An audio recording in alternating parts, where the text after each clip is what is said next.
একটা ভূমিকম্প হবে পৃথিবীর পূর্ব দিকে।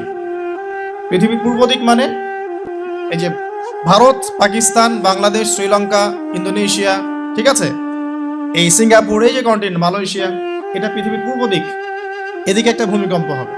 তারপরে 7 পৃথিবীর পশ্চিমে একটা ভূমিকম্প হবে। পশ্চিম মানে বোঝেন না?